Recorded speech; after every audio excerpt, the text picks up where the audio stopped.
Dans notre précédente réunion, on avait étudié les 4 premières béatitudes du serment. Et nous avions dit effectivement que nous pouvons réellement nous réjouir, premièrement, parce qu'il s'agit d'enseignements directement venus de notre Seigneur Jésus-Christ. Et deuxièmement, nous pouvons nous réjouir parce que la mise en pratique de tous ces enseignements nous procure une riche bénédiction dans notre vie. Heureux, car. Donc, une bénédiction qui en découle. Et c'est pourquoi nous allons aujourd'hui voir et méditer les 4 dernières béatitudes. Et pour ceux qui étaient présents, est-ce que quelqu'un pourrait brièvement énumérer les 4 ou lire les 4 versets que nous avons déjà parcourus lors de notre dernière visioconférence? Alors, qui c'est qui veut prendre la parole? Frère Adama. Voilà, nous étions dans le verset, à partir du verset 3. Alors, bienheureux les pauvres en esprit, car c'est à eux qu'est le royaume des cieux. Verset 4, bienheureux ceux qui mènent deuil, car c'est eux qui seront consolés. Bienheureux les débonnaires, car c'est eux qui hériteront de la terre. Et bienheureux ceux qui ont faim et soif de la justice, car c'est eux qui seront rassasiés. On était arrêté là. Voilà, tout à fait. Exactement. Eh bien, nous allons à présent nous intéresser à la 5e béatitude. Et pour cela, sœur Karine, si tu veux juste peut-être nous lire le verset 7. Bienheureux les miséricordieux, car c'est à eux que miséricorde sera faite. Voilà, tout à fait. Ici, nous voyons clairement que Jésus nous dit que la miséricorde sera faite à qui? Aux miséricordieux. Et qui pourrait me donner la définition, me définir en fait ce qu'est un miséricordieux? Ou plutôt, je dirais plutôt, en quoi exerçons-nous, qui sommes des frères en Christ et des sœurs en Christ, la miséricorde de Dieu? Comment exercer, on va dire, cette miséricorde concrètement? Alors, qui c'est qui veut participer? Oui, sœur Karine? En étant compatissant envers ceux qui souffrent ou qui sont dans des afflictions, des tribulations ou des dures épreuves, dans la maladie ou autre, le deuil, d'être compatissant, de les soutenir dans la prière et dans des paroles d'encouragement et voilà, selon ce que le Seigneur nous inspire, de soutenir, de prier, d'avoir le cœur ouvert pour compatir à la misère de ceux qui nous entourent, de ce qui nous entoure. Oui, tout à fait. Quelqu'un aurait peut-être... Quelqu'un voulait peut-être... non? De miséricorde, en fait, c'est ça? Pardon? Tu as dit une définition de la miséricorde. Oui, comment exercer, on va plutôt dire comment exercer la miséricorde. Nous, en tant que chrétiens, comment exercer cette miséricorde? Parce que bon, nous, on va voir la définition du côté pratique, tu vois? D'accord. Comment l'exercer, la miséricorde? Sous quelle forme? Et voilà, donc il y a plusieurs aspects, il y a plusieurs... Oui, je t'écoute. En fait, je pourrais répondre. Oui. Après, tu m'arrêtes si je me trompe, mais en fait, ça veut la miséricorde. Regardez, en fait, Dieu, notre Dieu, il est extrêmement miséricordieux. Ça ne veut pas dire par là qu'il faut être de même, ressembler à Jésus-Christ, qui est aussi extrêmement miséricordieux par là, parce qu'il y a maintenant, nous, on a un moyen, je veux dire, technologique de communication. Peut-être d'autres personnes ne l'ont pas. Comme disait avant sœur Karine, par rapport à la misère à autrui. Je veux dire que des gens n'ont pas cette technologie-là et qui sont vraiment dans la misère, quoi, qui sont il faut prêter attention aux gens, aux plus pauvres, c'est-à-dire à ceux qui sont vraiment les délaissés de l'État, quoi. Le micro n'est pas en service, hein, si vous m'entendez peut-être. Ah, Ça y est. parfait.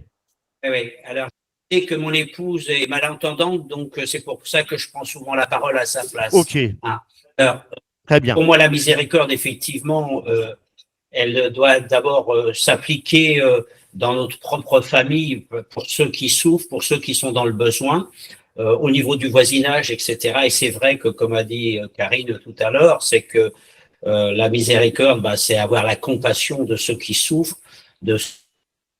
effectivement, bon, nous-mêmes qui souffrons dans la santé, eh bien, on a peut-être plus facilité à comprendre ceux qui souffrent, mais c'est vrai que, comme a dit le Seigneur, soyez miséricordieux comme votre Père est miséricordieux. Et je pense que au fur et à mesure de notre vie avec le Seigneur, on apprend justement à être à l'écoute des autres, parce que nous vivons dans une société où justement c'est un peu chacun pour soi, et ce que Dieu veut justement, c'est s'ouvrir particulièrement à celles et ceux qui souffrent. Voilà. Amen, amen. Merci, merci. Frère Adama? Oui, je rejoins la sœur Karine et le frère Vatinel Frère Alain? pour dire Frère Alain, qu'effectivement, frère la Alain, hein? miséricorde. Frère Alain. C'est bien ça, hein? Alain, c'est votre prénom, hein? Alors, ouais, je préfère qu'on dise Alain que Vatinel, mais bon. Oui. Oui, frère Adama. Voilà, donc je dis, je rejoins juste la sœur Karine et puis le frère Vatinel pour dire qu'effectivement, la miséricorde, c'est avoir un cœur sensible à la piété, à la pitié plutôt, hein, la compassion, une attitude intérieure qui pousse quelqu'un à s'occuper des gens qui sont dans la détresse, Amen. à sympathiser avec eux. Alors, donc, c'est l'amour accordé gratuitement, sans aucune condition ni obligation préalable. Alors, quand on voit comment Dieu aussi a manifesté cette miséricorde, alors nous voyons comment nous étions dans la souillure, nous étions dans le péché, nous étions incapables, et Dieu a eu pitié de nous et il est venu manifester sa miséricorde alors pour nous sauver. Alors, et tous les croyants normalement sont appelés à revêtir d'entrailles de miséricorde. Voilà. Donc, comme notre Père est miséricordieux, nous devons avoir ces entrailles aussi, toujours un cœur sensible à compatir vraiment à la détresse des gens. Voilà. Voilà un peu. C'est vrai. Merci, hein? Merci, mon frère. C'est vrai, c'est une réalité. La miséricorde, c'est vrai que c'est une compassion pour tous ceux qui vivent effectivement dans le malheur, hein? Dans la tristesse, tout à fait. La miséricorde, en fait, ce qu'il faut savoir aussi, c'est qu'elle englobe plusieurs vertus, hein? Ça, c'est important de le souligner. La miséricorde n'a pas une définition proprement dite. C'est pourquoi, quelque part, on parle des œuvres de miséricorde, hein? C'est plus une œuvre, voilà. Et pour donner alors, quelques exemples d'œuvres de miséricorde, quelqu'un pourrait lire, alors à l'écran, vous voyez Matthieu chapitre 25, du verset 35 à 40. Alors, qui c'est qui aimerait faire la lecture? Moi, je veux bien le faire. Oui. 35. Alors, de 35, pardon, à 40, je disais. Alors, Voilà, on y est. ça y est, je peux parler? Ah oui, tout à fait. Vous avez la parole. C'est bien celui-là. Hein. Et vous m'avez donné à manger. J'ai eu soif et vous m'avez donné à boire. J'étais étranger et vous m'avez recueilli. J'étais nu et vous m'avez vêtu. J'étais infirme et vous m'avez visité. J'étais en prison et vous êtes venu auprès de moi. Alors les justes lui répondront, disant, Seigneur, quand est-ce que nous t'avons vu avoir faim et que nous t'avons nourri, ou avoir soif et que nous t'avons donné à boire? Et quand est-ce que nous t'avons vu étranger et que nous t'avons recueilli, ou nu et que nous t'avons vêtu? Et quand est-ce que nous t'avons vu infirme ou en prison et que nous sommes venus auprès de toi?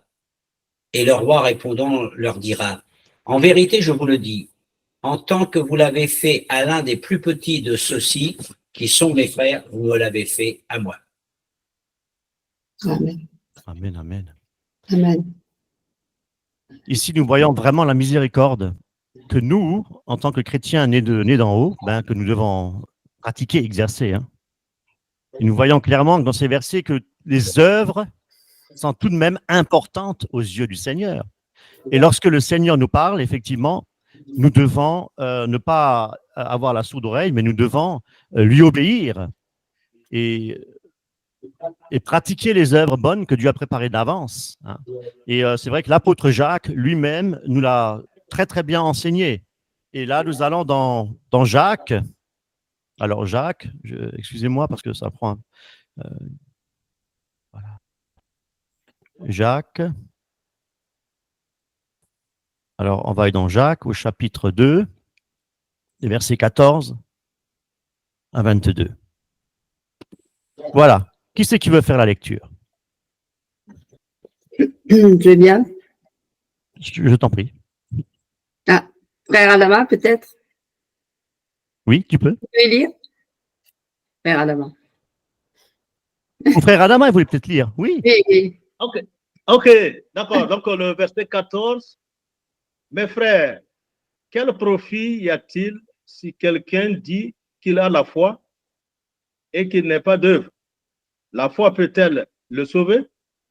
Et si un frère ou une sœur sont nus et manquent de leur nourriture de tous les jours, et que quelqu'un d'entre vous leur dise, allez en paix, chauffez-vous et rassasiez-vous, et que vous ne leur donnez pas les choses nécessaires pour le corps, quel profit y a-t-il?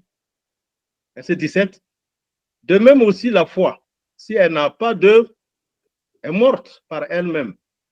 Mais quelqu'un dira, tu as la foi et moi j'ai les œuvres. Montre-moi ta foi sans œuvre et moi, par mes œuvres, je te montrerai ma foi. Verset 19. Tu crois que Dieu est un, tu fais bien. Les démons aussi croient et ils frissonnent. Mais veux-tu savoir, ô homme vain, que la foi sans les œuvres est morte? Abraham, notre père, n'a-t-il pas été justifié par les œuvres, ayant offert son fils Isaac sur l'autel? Alors tu vois que la foi agissait avec ses œuvres, et par les œuvres, la foi fut rendue parfaite. Merci, mon L'écriture frère. a été... Ah, c'est bon. Merci, mon frère. Notez bien ici, le verset 21, justement, Abraham notre père n'a-t-il pas été justifié par les œuvres? Ce verset-là est capital. L'apôtre Jacques nous enseigne que Abraham, notre père, a été justifié par des œuvres. On est bien d'accord. Alors, on peut se poser la question, se dire, est-ce que ce n'est pas en contradiction avec l'enseignement de Paul, justement dans l'épître aux Galates, lorsqu'il disait, dans Galates 3,6, lorsqu'il disait, comme Abraham a cru, et cela lui fut compté à justice. Parce que là, effectivement, Paul nous parle clairement que Abraham a été justifié par la foi. Voyez-vous? Alors, mais comment est-ce qu'il faudrait comprendre cela? L'apôtre Jacques dit qu'Abraham a été justifié par des œuvres et Paul de dire qu'Abraham a été justifié par la foi. Alors, ce qu'il faut comprendre, frères et sœurs, c'est que sous l'ancienne alliance, l'époque patriarcale, Abraham, la loi n'avait pas encore été donnée. Enfin, elle était donnée, je veux dire, 430 ans après. Ça, c'est l'écriture, c'est Galates qui nous le révèle aussi. Hein. Donc, c'est 430 ans après qu'effectivement que la loi était donnée par Moïse. Et la Bible dit aussi que nous avons tous enfreint la loi de Dieu. Et c'est cette loi, effectivement, qui, quelque part, elle nous condamne. Hein. C'est une loi qui nous condamne. Et c'est pourquoi Jésus-Christ, il est venu pour nous libérer. Hein, pour nous libérer justement de la condamnation de la loi. Voyez-vous? Est-ce que cela signifie qu'on peut maintenant, étant justifié par la foi, quelque part, nous reposer sur les lauriers? est-ce que nous n'avons plus de travail à faire parce que nous sommes sauvés par la foi en Jésus-Christ? Vous voyez, c'est une question que je vous pose. L'apôtre n'est pas en train de nous enseigner ici que celui qui croit n'a plus besoin d'obéir à la loi. Non, les 10 commandements, frères et sœurs en Christ, sont toujours valables. Voilà. Donc, un instant, parce que là, j'étais obligé d'intervenir sur le plan technique pour le frère, voilà, pour le frère Alain. OK, merveilleux. Voilà. Alors, effectivement, je disais que les commandements sont toujours encore valables, hein, les commandements de notre Seigneur. Et l'obéissance, quelque part, c'est la conséquence au don de la foi. On peut dire ça comme ça. Et nous avons besoin, effectivement, de la grâce de Dieu, comme nous disait encore notre frère Eric lors de la prière. Et nous avons besoin de cette grâce aussi pour obéir à la loi. Voyez-vous? Et Christ nous enseigne effectivement que les 10 commandements se résument en 2 commandements. C'est là où je veux en venir, justement. Et c'est quoi la loi de Dieu du Nouveau Testament? C'est premièrement les 2 commandements, à savoir l'amour de Dieu et aussi l'amour du prochain. Voyez-vous? Voilà, ça c'est la loi de l'amour. Hein. Alors pour revenir justement aux exemples d'œuvres de miséricorde qu'on avait vus dans Matthieu 25, voyons à présent ce que Jésus lui-même dit des chrétiens qui ne pratiquent pas les œuvres de miséricorde. Hein. Parce que là, on est sur la nouvelle alliance. Attention. Alors, nous allons à cet effet dans Matthieu, Matthieu chapitre 25. Matthieu chapitre 25. Excusez-moi, je fais juste une petite parenthèse. Mon épouse, pourrais-tu m'apporter un verre d'eau, s'il te plaît? Si. Merci. Voilà. Alors, chapitre 25, verset 41. Tu as un verre d'eau, 46. Je n'ai pas de verre ici. Non, justement, il faudrait m'apporter un verre. Alors, frère Eric, si tu veux bien nous faire la lecture. Donc, chapitre 25, Matthieu, verset 41 à 46, si tu veux bien. 41 à 46. Oui. Alors il dira aussi à ceux qui seront à sa gauche, allez-vous-en loin de moi, maudits, dans le feu éternel qui est préparé pour le diable et ses anges. Jusqu'au verset 46, mon frère. Merci. Car j'ai eu faim et vous ne m'avez pas donné à manger, j'ai eu soif et vous ne m'avez pas donné à boire. J'étais étranger et vous ne m'avez pas recueilli, nu et vous ne m'avez pas vêtu, infirme et en prison et vous ne m'avez pas visité. Alors eux aussi répondront, disant, Seigneur, quand est-ce que nous t'avons vu avoir faim ou avoir soif, ou être étranger, ou nu, ou infirme, ou en prison, et que nous ne t'avons pas servi? Alors il leur répondra, disant, en vérité, je vous dis, en tant que vous ne l'avez pas fait à l'un de ces plus petits, vous ne me l'avez pas fait non plus à moi. Et ceux-ci s'en iront dans les tourments éternels et les justes dans la vie éternelle. Amen, amen. Amen. Voyez-vous, ici, effectivement, Jésus appelle. Il appelle, en fait, ceux qui obéissent à ses commandements des justes. Il les appelle les justes.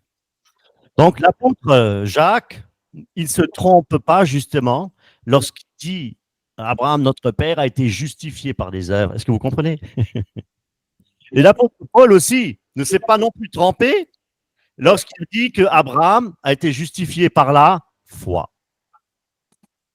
Maintenant, effectivement, posons-nous la question, peut-on dire à présent que nous sommes justifiés par la foi seule? Qui c'est qui veut répondre?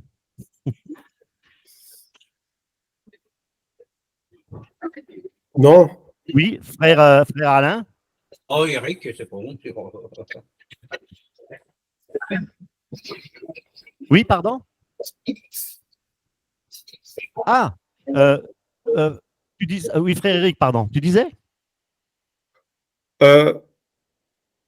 En fait, non, c'est pas par la foi seule, c'est avec les œuvres. La foi seule est morte. Oui. Sans les œuvres. Alors, est-ce qu'il a raison?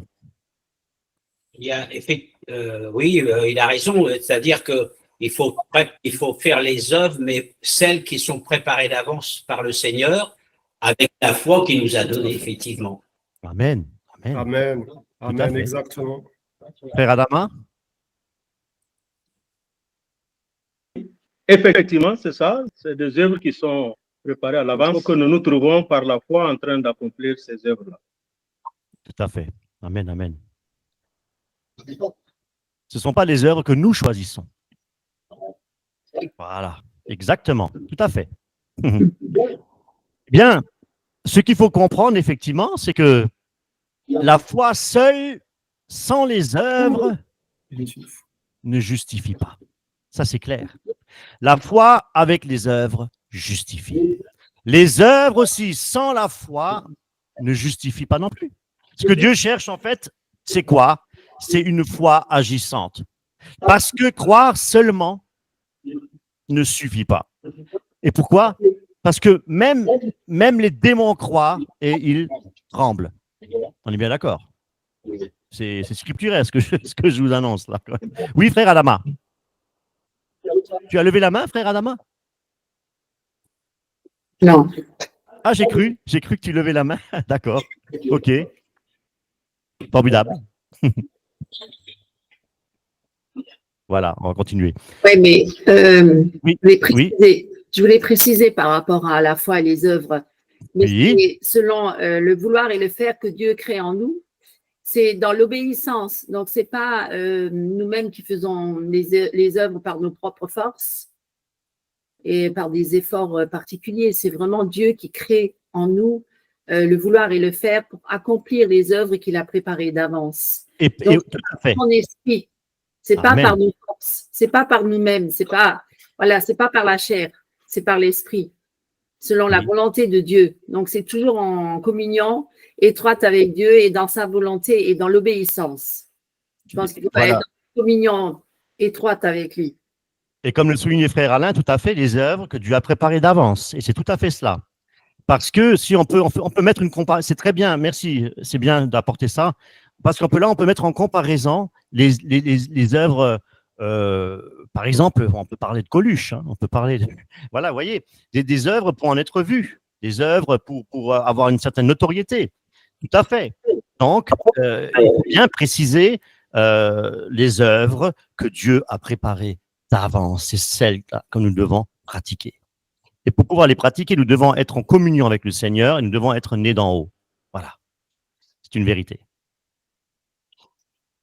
Ce que Dieu cherche, effectivement, comme je le disais, c'est une foi agissante, voyez-vous, une foi agissante, pour sa propre gloire, hein, pas pour la gloire de l'homme, attention.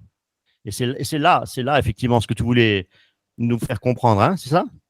Tout à fait. Tout à fait, voilà. Eh bien, on ne peut que être justifié en pratiquant la justice de Dieu. Uniquement en pratiquant la justice de Dieu et en gardant ses commandements, les siens. Et là, c'est vrai que Jésus, il est clair. Il dit aussi que si un arbre ne porte pas de fruits, eh bien, il sera jeté dehors et sera brûlé. En fait, la foi sans les œuvres, c'est aussi quelque part le renoncement aux œuvres de la chair. Ça fait partie aussi. Et pratiquer les œuvres de l'esprit, voyez-vous. Et tout cela, c'est possible parce que nous sommes l'habitation de Dieu. Nous sommes le temple du Saint-Esprit. C'est l'esprit de force, l'esprit agissant. Hein. Et alors, pour revenir effectivement aux œuvres de miséricorde, dans l'enseignement que Jésus-Christ nous a donné, il y a encore ici un dénominateur commun. Lequel? Alors, pour vous aider, justement, on va de nouveau on retourne de nouveau dans Matthieu chapitre 25. Matthieu chapitre 25. Et nous allons aussi au verset 35. Voilà, 35 à 40. Attendez, je vais faire comme ça on voit encore mieux. Voilà. Oui. Alors ici, nous l'avons déjà lu, hein, c'est clair. Mais il y a, comme je le disais, il y a ici un dénominateur commun.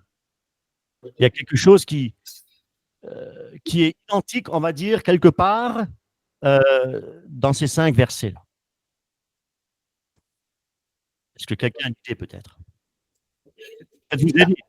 Peut-être vous aider. Quand je dis, par exemple, quand Jésus dit, vous m'avez donné à manger, vous m'avez donné à boire, vous m'avez recueilli, vous m'avez vêtu, vous m'avez visité, vous êtes venus auprès de moi. Voyez-vous? Alors, quelqu'un a peut-être une idée? Ouais. Je Oui. crois que Jésus, Frère Alain? Jésus s'est identifié à chacun de nous, en définitive. Et Oui, c'est comme ça que je le vois, quoi. tout à fait. Oui. Très bien. Peut-être une autre réponse? OK. Voilà ce que Oui. moi je voudrais ajouter. Je rejoins un peu sœur Karine là, qui disait Oui. entre-temps que c'est Dieu qui crée en nous le vouloir et le faire. Parce qu'il faut que pour se trouver en train de faire ce que le Seigneur voudra qu'on le fasse, il faut que vraiment ce soit lui qui crée en nous le vouloir et le faire. Amen. Voilà, donc quand il dira, vous m'avez vu nu, vous m'avez vêtu, vous m'avez vu vraiment ainsi de suite, ainsi de suite. Donc, c'est le Seigneur qui a déjà créé en nous ce vouloir et le faire. Donc, il s'est identifié à nous. Je rejoins un peu aussi le frère Batinel. Voilà, il faut que ce soit vraiment le Seigneur qui a mis quelque chose en nous et nous faisons ce travail-là. D'accord, très très bien. Très très bien. En fait, ce que je voulais entendre, c'était plutôt, comment dire, la miséricorde que Dieu nous donne n'est pas nous. Et vous. J'étais, vous êtes venus. J'avais faim, vous m'avez. J'étais nu, vous avez. Vous voyez, la miséricorde n'est jamais pour nous. La miséricorde, elle n'est jamais pour soi-même. Donc, il n'y a pas de trace d'égoïsme dans tous ces versets-là. Il n'y a pas de trace d'égocentricité. C'est ça que je voulais en fait entendre. En fait, ici, on parle de service. L'amour est dans le service, dans l'altruisme. Et c'est ça en fait la mort à soi, quelque part. C'est ça, mourir à soi-même, à ses ambitions, à sa propre volonté. Et faire la volonté de Dieu. Et là, nous voyons la volonté de Dieu. Nous voyons la volonté de Dieu à travers ces versets, lorsqu'il dit « J'étais en prison, vous êtes venus. » Comme si ces œuvres étaient faites pour le Seigneur. Hein, faites tout pour la gloire de Dieu. En fait, voilà, c'était ça, en fait, ce que je voulais souligner, quoi. Voilà.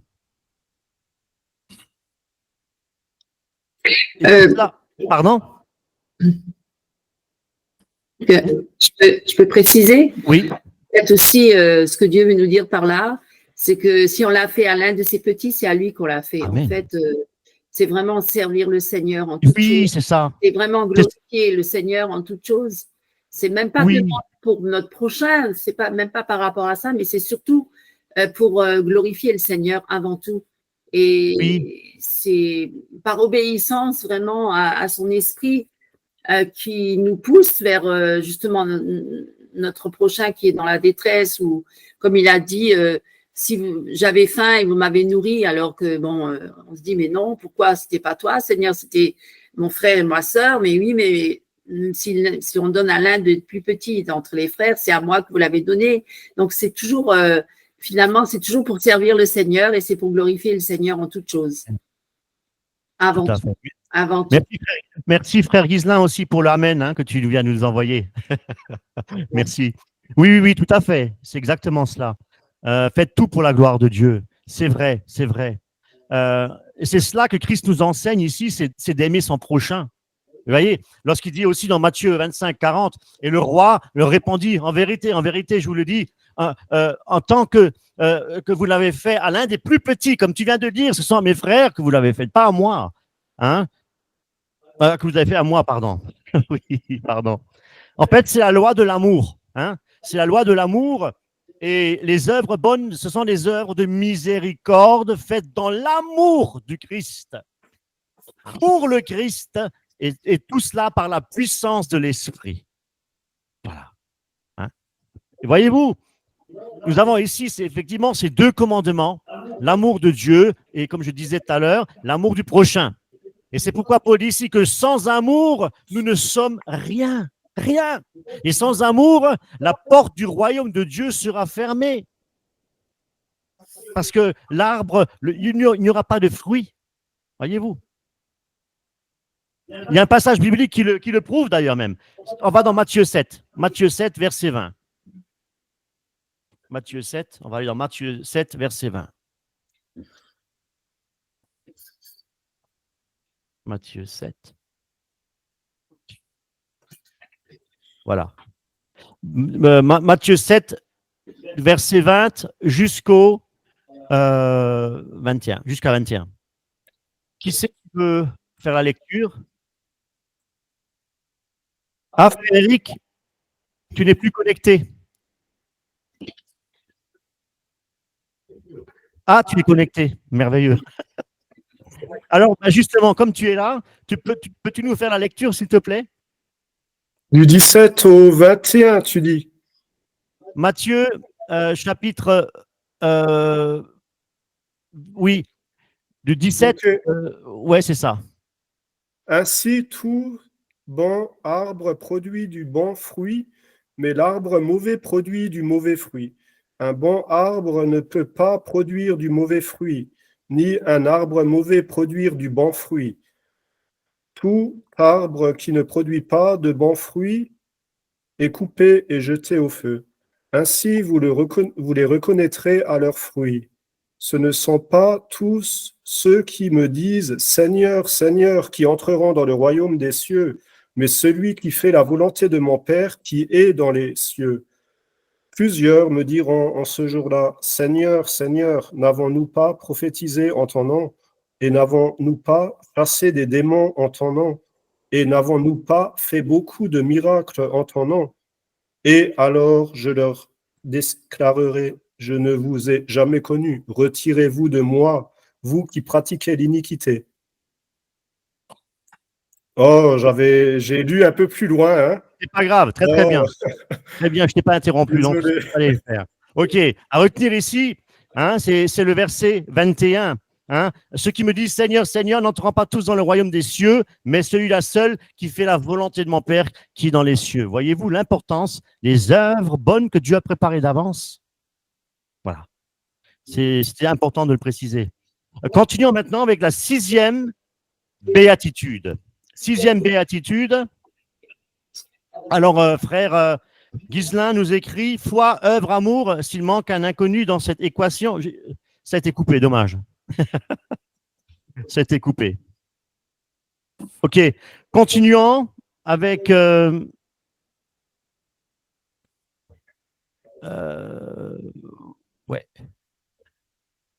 Je vais regarder quelque chose. Oui, OK, on va laisser tomber ça.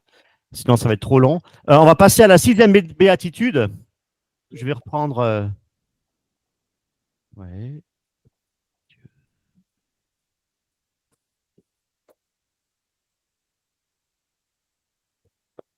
Bien.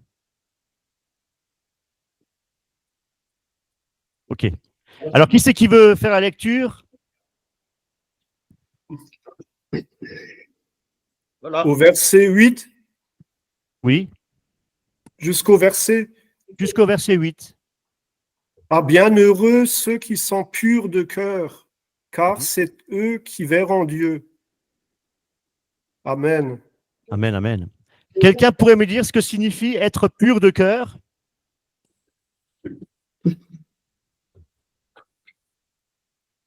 Je peux. Oui, mon frère. Alors, après, bon, bienheureux ceux qui sont purs de cœur, c'est ceux qui ont demandé pardon, qu'ils ont reconnu qu'ils sont pécheurs, qui ont demandé pardon au Seigneur. Et notre Seigneur est juste et fidèle pour les avoir pardonnés. Donc, purs de cœur veut dire qui ont été purifiés, qui ont eu un cœur qui est pur. Mhm. C'est que notre Dieu, notre Seigneur qui peut rendre un cœur pur. Ça veut dire Oui. par là qu'il a été pardonné de ses péchés. Oui, alors ce que tu as dit, c'est très intéressant. Que le Seigneur puisse donner un cœur pur. Nous avons cette chanson là, ce matin. Voilà. On en a fait quoi, allusion. Change mon cœur, hein, pour que Dieu puisse purifier notre cœur. Tout à fait. Tout à fait. Quelqu'un d'autre pourrait peut-être m'apporter peut-être plus de précision. Oui, sœur Karine. Oui, c'est tout à fait vrai ce qu'il dit frère Éric. On n'est pas capable par nous-mêmes d'avoir un cœur pur. On a besoin du Seigneur, de son sang qui nous purifie, qui nous lave et qui nous sanctifie pour comparaître devant Dieu et parce que Dieu est pur, Dieu est saint. Et donc, bienheureux ceux qui ont le cœur pur parce que sans ça, on ne verra pas Dieu. D'ailleurs, il est même dit, bienheureux sans la sanctification, nul ne verra Dieu. Donc, c'est un chemin de sanctification, effectivement, de purification, et on comparaîtra devant Dieu avec un cœur pur. On ne pourra pas venir devant Dieu autrement. Parce que Dieu est pur, Dieu est saint. Merci Seigneur, tout à fait. Peut-être frère Alain, si tu as peut-être... Oui, ben, en réalité, vous avez bien résumé ce qu'était un cœur pur, et c'est vrai que c'est aussi dans la lecture et la méditation de la parole que, justement, la parole nous purifie aussi, nous sanctifie. Oui, et nous lave, tout à fait. Amen. Amen, amen. Frère Adama? Nous purifie. Oui, pardon. Ah, il avait La peut-être... pureté du cœur. J'ai interrompu peut-être le... Pardon. Frère Alain. Frère Alain, tu n'avais pas fini? C'est bon. Ah, ok, d'accord. Oui, donc frère Adama? Voilà. La pureté du cœur, on peut dire aussi que, comme on l'a dit précédemment, c'est le Seigneur qui nous purifie d'abord. Et si le Seigneur nous purifie, nous trouvons déjà purs en lui. Et à ce moment, nous avons l'obéissance, notre obéissance à toutes les pensées du Seigneur, hein, les sentiments, toute action, ça se met sous l'autorité de Jésus. Donc, c'est en Jésus, vraiment, nous recevons cette pureté, c'est intérieur. Et ça s'étend à tous les domaines de la vie humaine. Voilà, donc, la pureté du cœur, c'est être innocent, c'est être pardonné, c'est être lavé de tous ses péchés, c'est être honnête, c'est être intègre même. Voilà. Merci. Donc, ça se fait par la foi aussi. Merci, mon frère. Voilà. Merci, merci. Et alors, je demanderai à mon épouse, pourrais-tu me dire ce qu'il y a de bon dans le cœur de l'homme? Non, ben non, il n'y a rien de bon. Il y a de bon dans le cœur de l'homme. Il est corrompu jusqu'à la moelle, il a besoin de la grâce du Seigneur. Ah ouais, voilà, c'est ça. Il a besoin d'un cœur purifié. Et il n'y a que Christ qui peut nous laver, nous purifier. Alléluia, dans le cœur de l'homme. Alors, on va aller dans Matthieu de nouveau. Matthieu, chapitre 15, verset 18.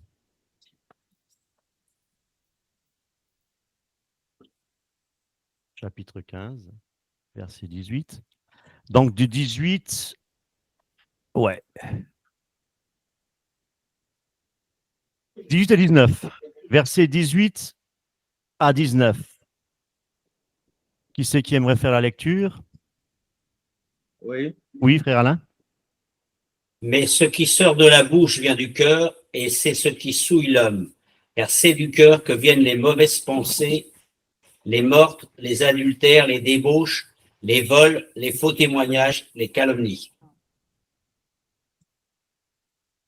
On ne va pas répondre Amen. Hein. On ne va pas répondre Amen. Oui. Mais c'est effectivement, quand Dieu parle, il parle au cœur, c'est vrai. Quand Dieu parle au cœur, voilà, donc le cœur doit être transformé, le cœur de l'homme. Paul nous enseigne aussi dans Romains 10 que c'est en croyant du cœur que parvient la justice, hein? C'est-à-dire donc à la foi. Maintenant, quelqu'un peut-il me dire comment recevoir un cœur pur? C'est tout de même très important parce que Jésus nous enseigne que ceux qui ont un cœur pur, ils verront Dieu. Alors, comment recevoir un cœur pur? Oui, frère Eric. Ben, là, je reviens d'accord avec frère Alain quand il a dit que c'est la parole qui est sanctifiante.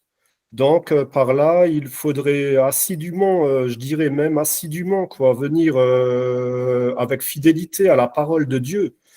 Pas une fois dans la semaine, mais tous les jours.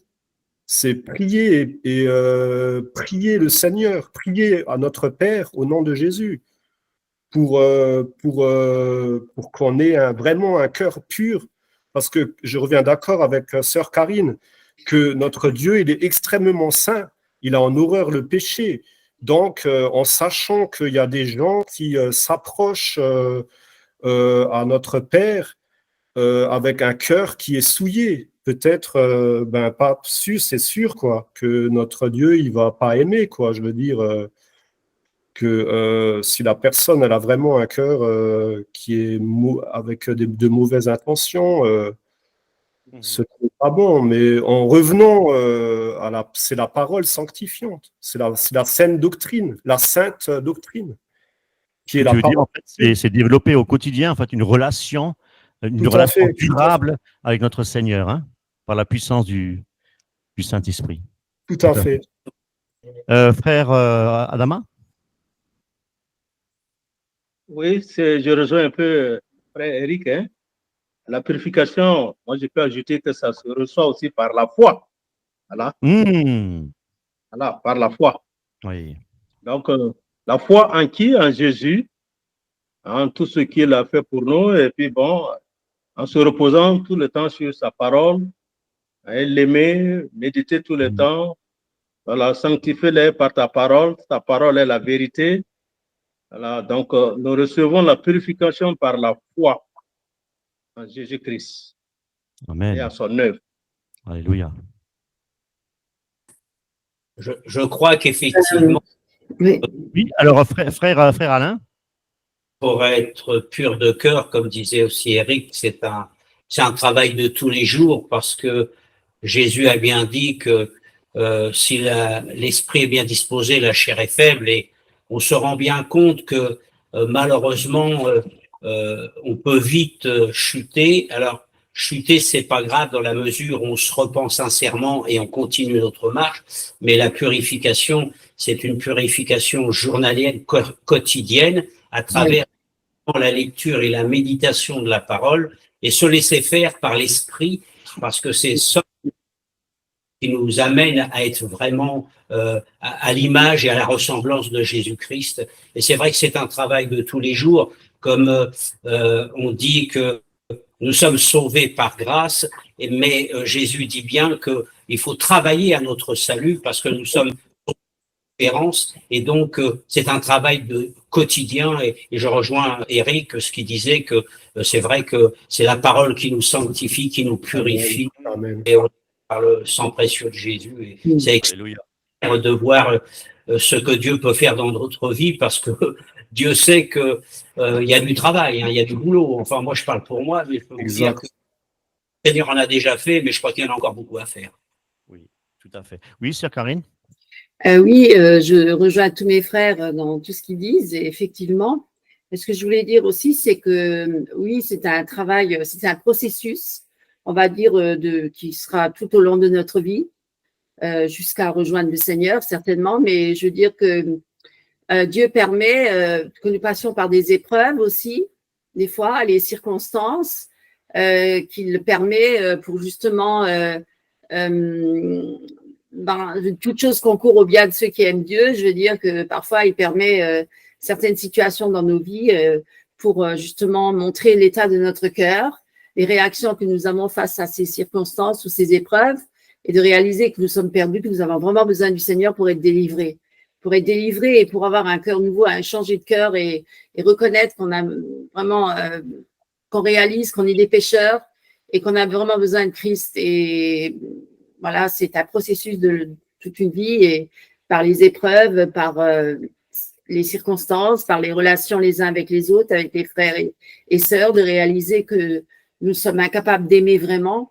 Nous avons vraiment besoin de la grâce de Dieu tous les jours et même d'avoir des pensées pures envers soi-même, envers notre prochain et par rapport à tout ce qui nous entoure, en plus, qui est là pour parfois nous faire chuter et nous faire réaliser que le mal est bien là, présent parmi les hommes et qu'on a besoin vraiment de Jésus qui règne dans notre cœur hein, et qu'il agisse dans nos vies pour nous transformer et nous changer. Hein, et Amen, nous délivrer. amen, amen. C'est très important. Et comme tu disais, effectivement, c'est vrai, j'ai bien retenu qu'on doit réaliser que nous sommes pécheurs. Et pour réaliser que nous sommes pécheurs, nous avons besoin du Saint-Esprit. C'est l'Esprit de Dieu qui convainc hein, les cœurs hein, aussi de péché. Et il faut à cet effet-là aussi avoir l'esprit de repentance, qui est très important. L'esprit de repentance, on demande au Seigneur de nous aider à détester, à haïr le péché, à avoir la haine de tout ce qui nous sépare de Christ et de son amour. C'est très important. Et tant que nous n'avons pas cette haine du péché, eh bien, notre repentance n'est pas totalement complète et c'est pourquoi, effectivement, beaucoup rechutent. Hein, parce qu'ils n'ont pas cette haine du péché. Hein, voilà. Donc, avoir un cœur pur, c'est aussi veiller sur nos pensées, hein, toutes les mauvaises pensées qui souillent aussi notre cœur, eh bien, il faut les chasser. Hein. Souvent de fois, on les accepte, hein, et puis on s'en rend même pas compte, et puis on devient... il y a de l'amertume qui peut rentrer dans notre cœur, il y a des choses qui se font, qui ne sont pas la gloire de Dieu. Eh bien, les mauvaises pensées, eh bien, nous devons les chasser. Oui, nous sommes des guerriers, hein. Nous sommes engagés dans un combat spirituel. Nous devons veiller à tout cela, surtout veiller nos pensées, parce que c'est là qu'il attaque. C'est là qu'il attaque. Hein. C'est là qu'il attaque. Il commence par la pensée. Hein. Et Dieu veut purifier effectivement notre cœur et de nous approcher de lui avec un esprit comme disait frère Eric aussi, pour un esprit de prière hein, et aussi d'humilité. Et pourquoi? Parce qu'il y a beaucoup trop d'orgueil et parce qu'il y a beaucoup trop d'hypocrisie encore dans notre cœur. On a besoin vraiment d'être transformé à l'image du Christ. Hein. Voilà, voilà. Et si nous laissons le Seigneur effectivement nous transformer notre cœur, eh bien, c'est là hein, que nous verrons Dieu face à face. Alléluia. Hein. Ben, on va passer maintenant à la 7e béatitude. Et la 7e béatitude, alors je reviens sur... alors, c'était Matthieu 5, verset, on va voir, je crois, verset, qu'est-ce qu'on a vu, cœur pur, verset 9, voilà. Alors, Matthieu 5, verset 9. Qui c'est qui veut faire la lecture? Oui, frère Eric. De 5 à 9, alors. Alors, bien... Non, le verset 9, le verset 9. Ah, le verset 9, ok. Oui, c'est là. Bienheureux, pardon. Oui. Bienheureux ceux qui procurent la paix, car c'est eux qui seront appelés fils de Dieu. Amen. Amen. Alors, quelqu'un pourrait me dire comment on peut procurer la paix? Parce que quelque part, ça sous-entend au préalable qu'il n'y a pas de paix. On la procure. Hein. Donc, c'est à nous de la procurer. Et de quelle manière hein? Déjà, ce qu'il faut savoir, c'est qu'avant de procurer la paix, nous devons déjà nous-mêmes être en paix avec nous-mêmes et avec notre Seigneur. Hein? Et si la paix du Christ habite en nous, eh bien, nous pouvons la partager et procurer la paix du Christ autour de nous. Voyez-vous? Donc, la paix de Christ doit habiter en nous pour pouvoir la partager et la procurer. Hein? Bien. Alors, quelqu'un pourrait peut-être donc me dire comment procurer la paix? Comment? De quelle manière?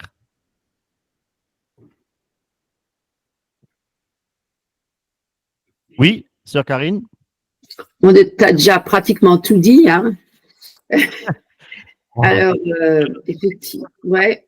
Bah, c'est vrai, comment procurer la paix? Comme tu disais, il faut qu'il y ait un trouble autour de soi, un conflit, une guerre, ou je ne sais pas, une agitation, un stress, je ne sais pas, toutes sortes de conflits autour de soi. Et au milieu de tous ces ténèbres, justement, d'être le reflet du Seigneur déjà ne pas prendre parti, ne pas de parti pris, voilà, ne pas réagir humainement, mais vraiment d'avoir une réaction purement spirituelle et non charnelle au milieu de la tourmente et de la discorde, de procurer la paix dans ce sens-là, quoi. Avec Oui. des paroles justement qui mènent à Ah bien, c'est ce que je voulais entendre. la délivrance de ce conflit. Amen. Tout à fait. Une Frère réconciliation. Adama, peut-être. Oui, pardon. Ouais, une réconciliation. Réconciliation. Oui. Frère Adama. Voilà, ce que je peux ajouter aussi, c'est que c'est par la foi dans la mort expiatoire de notre Seigneur Jésus-Christ qui nous permet d'avoir cette paix. Comme Romains 5, le verset 1 le dit, nous avons la paix en notre Seigneur par le Fils de Dieu. Voilà, je vais lire exactement le passage. Ayant donc été justifiés sur le principe de la foi, nous avons la paix avec Dieu par notre Seigneur Jésus-Christ. Je pense que c'est dans la mort expiatoire, dans la mort de Jésus, que nous avons reçu cette paix. Amen, amen. Amen, amen.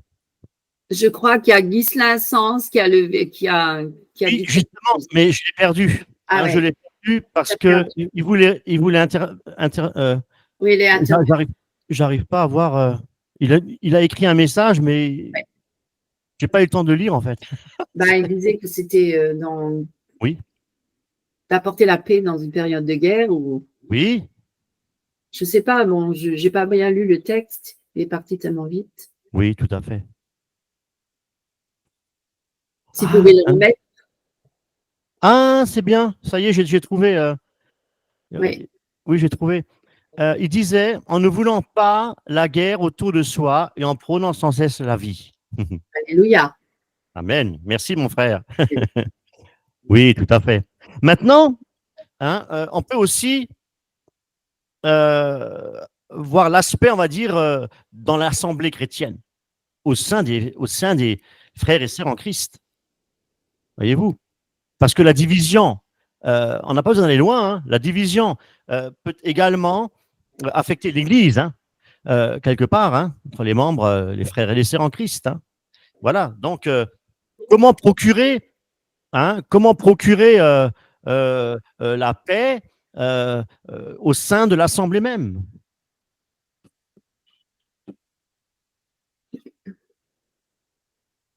La paix du Christ, j'entends bien.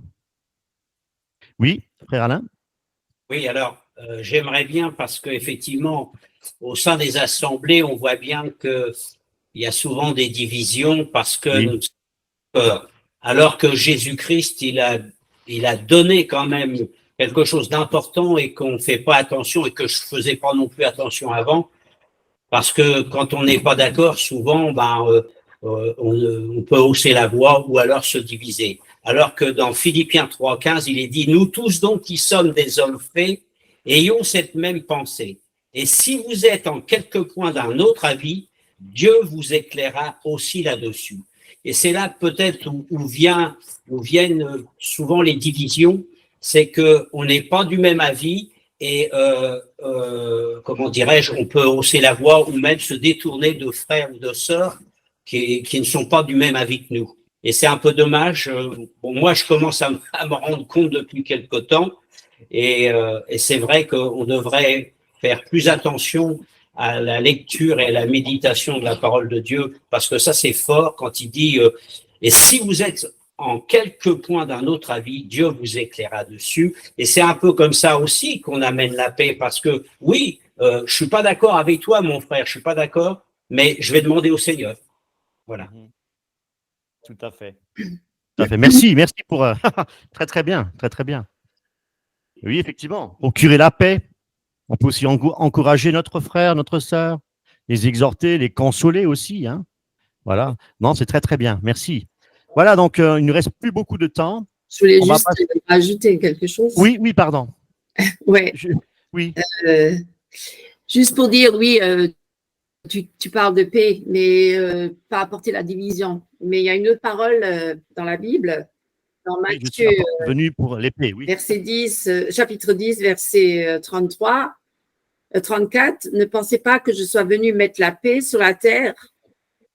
Je ne suis pas venu mettre la paix, mais l'épée, car je suis venu jeter la division entre un homme et son père, entre la fille et sa mère, entre la belle-fille et sa belle-mère. Et les ennemis d'un homme seront les gens de sa maison. Vous voyez, voilà, donc ça paraît un peu contradictoire par rapport à ce que tu dis là. Effectivement, parce que nous sommes dans une guerre spirituelle. Hein.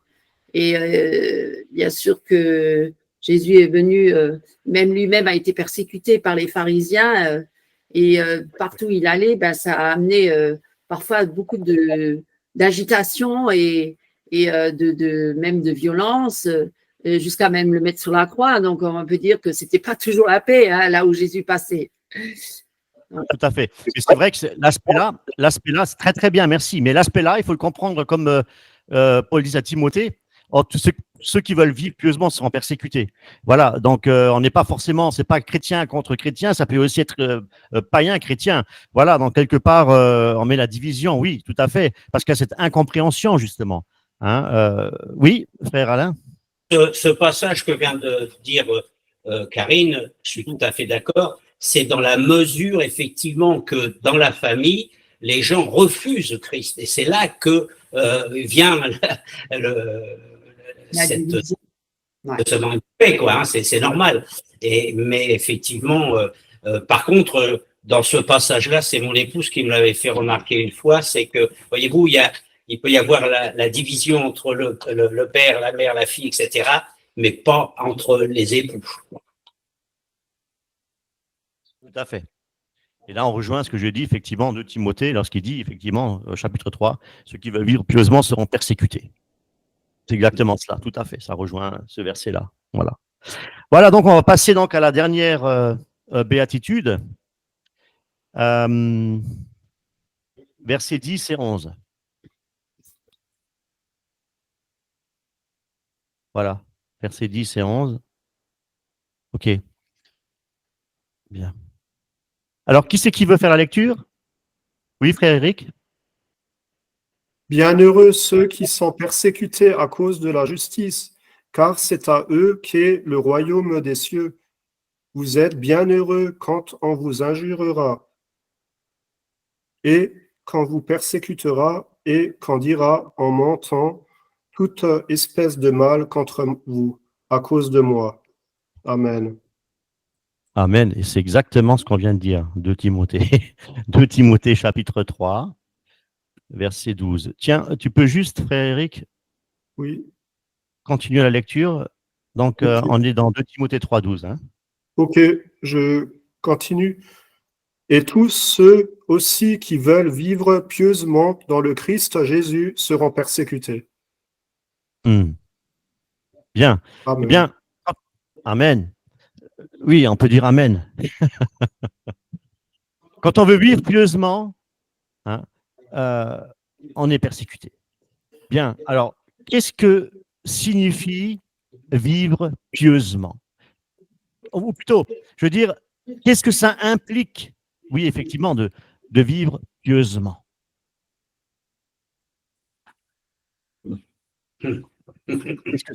Qu'est-ce que ça implique de vivre pieusement? Je ne parle pas de la conséquence, hein, ce que ça implique. Oui, frère Alain?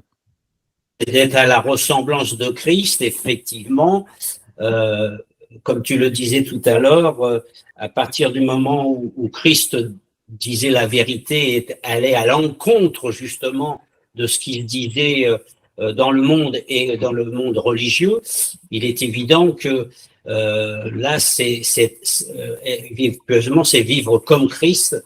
Et il faut s'attendre forcément à de l'opposition puisque Jésus a amené la vérité et à dénoncer le mensonge dans tous les domaines. Alors, c'est sûr que là, vivre pieusement, c'est vraiment vivre comme Christ nous a montré en tant qu'homme sur la terre. Waouh. C'est pas Ouais. toujours évident, mais c'est ce qu'on doit faire. Et c'est vrai qu'on peut se trouver confronté à des oppositions assez virulentes parfois à cause de l'évangile de Christ. Merci pour cette précision. Ouais. Alors, il y a aussi un passage des Écritures qui définit bien cette béatitude. Donc, je l'ai surligné. Quelqu'un veut faire la lecture? Ah, oui. Oui, je t'en prie. Non, Oui, je t'écoute. je voulais juste rajouter par rapport à la piété, Pardon. Oui. parce que tu dis qu'est-ce qui implique la piété. En fait, ça veut dire c'est un renoncement à soi pour suivre Christ. C'est plutôt ça, je pense. Si quelqu'un veut venir après moi, qui renonce à lui-même, c'est ça la piété aussi. Oui. c'est de Tu veux suivre. bien lire le verset 24, s'il te plaît? Alors Jésus dit à ses disciples, si quelqu'un veut venir après moi, ben voilà, qui renonce à soi-même et qui prenne sa croix et me suive. Ah, je ne l'avais même pas vu ce texte-là. Ouais. Tu vois. Qui prenne sa croix et me suive. Tout à fait. Voilà ce que Ça implique, ouais. ça implique à ça. C'est ça le renoncement à soi. Hein. Le renoncement à soi, c'est pas. Si, bien entendu, c'est abandonner les péchés. Mais il n'y a pas que ça. Hein.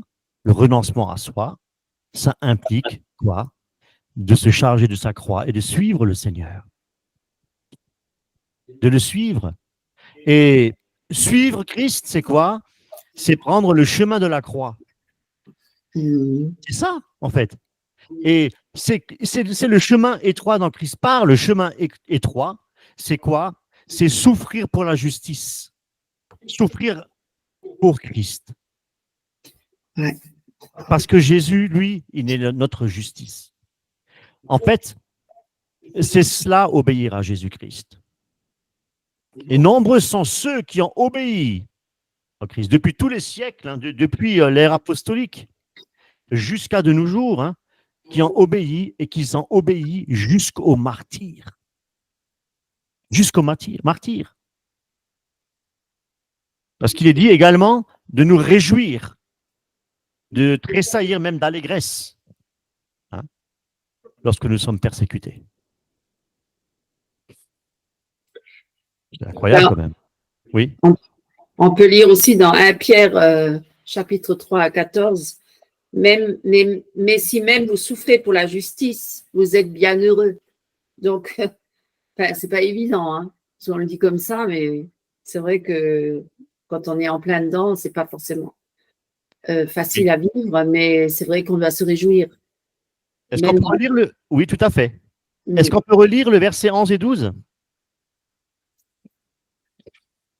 Qui c'est qui veut faire la lecture? Oui. Personne? Oui, Eric? vous êtes bien heureux quand on vous injuriera et qu'on vous persécutera et qu'on dira en mentant toute espèce de mal contre vous à cause de moi. Verset 12. Réjouissez-vous et tressaillez de joie, car votre récompense est grande dans les cieux, car on a persécuté ainsi les prophètes qui ont été avant vous. Voilà. Donc, nous devons nous réjouir. Pour quelle raison? Tressaillir de joie.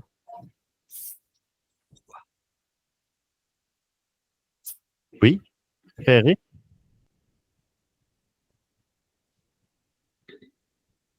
Ah non, non, c'était... Tu as la réponse au verset 12, mon frère. Non, en Je peux pas fait, te dire plus. pardon, j'ai pas suivi. Oui. C'est pour ça. Pourquoi Jésus nous invite à nous réjouir, même à tressaillir de joie?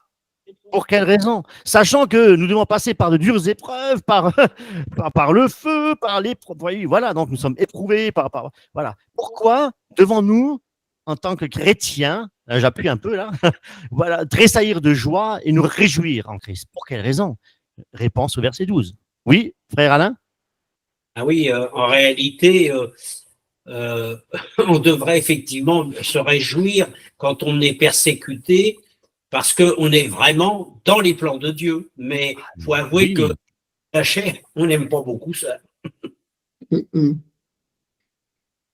Merci pour cette précision. Frère Eric, verset 12. Oui, je reviens d'accord avec frère Alain. C'est Oui. que il faut se réjouir dans la persécution. Parce que la récompense sera grande dans les cieux. Ah, voilà. Merci, frère. Super, c'est ce que je voulais entendre. Parce que, Merci Seigneur. oui, Dieu nous réserve quelque chose de merveilleux. Ce que nul œil, ce que nulle oreille n'a jamais entendu, Dieu le réserve pour ceux qui l'aiment. Voilà. Mais ça coûte un prix. Hein? Ça coûte un prix. Voilà. Ok, donc il va être 17h30. Dans 5 minutes. Alors, on a encore 5 minutes éventuellement pour poser des questions, peut-être rebondir sur quelque chose qui a déjà été dit. Ou... Voilà. Donc, chacun peut parler à qui il veut. Voilà.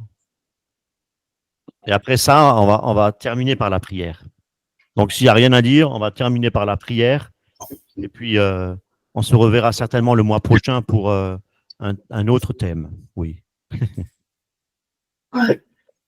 Et à l'avenir, notre frère aussi, frère Adama, et plus tard encore, bientôt, frère Eric, mais frère Adama, dans les prochains temps, il va aussi animer donc des réunions, des visioconférences, voilà. Parce qu'il a lui-même étudié avec les frères darbistes 3 ans, c'est ça? En Suisse, hein? Ouais, plus de 3 ans, hein, ça vaut 7 ans. Hein. 7 ans au total. Ah oui. Hein. Voilà, donc il a étudié près de 7 ans avec les frères darbistes dans la parole de Dieu. Voilà, donc il le fera également, il animera également des Zooms, voilà, à l'avenir. Bien. Est-ce qu'il y a des questions peut-être? C'est-à-dire que donc, ce que moi je retire de cette réunion, c'est que voyez-vous, on lit la parole, etc. Mais c'est très bon de revenir sur des passages comme ça parce que ça nous remet beaucoup de choses en mémoire et pour moi, je dirais que ce sont des réunions qui sont très enrichissantes pour les uns et les autres parce que on est quand même relativement oublieux. Enfin, moi, je parle pour moi et je remercie le Seigneur pour pour ce genre de visioconférence parce que ça nous enrichit tout le temps. Voilà, c'est un petit peu ce que je voulais dire. Amen, amen. Bien, écoute, tu peux terminer par la prière. Hein. Formidable. Bah, écoute, Seigneur mon Dieu, je te remercie pour ces temps de partage que nous avons eus tous ensemble et vraiment, Seigneur, nous te remercions d'être venu nous chercher les uns et les autres dans nos vies différentes. Nous avons été loin de toi pendant des années, mais toi, tu as eu la bonté et dans ta miséricorde, tu es venu nous chercher les uns et les autres. Nous avons été, pour notre part, dans l'occultisme, nous avons été dans bien des choses qui étaient tout à fait contraires. Et toi, dans ta grande bonté, dans ta grande miséricorde, eh bien, tu es venu nous chercher. Et vraiment, Seigneur, je bénis ton saint nom et te remercie pour les frères et sœurs que tu nous mets sur notre chemin au fur et à mesure de notre marche.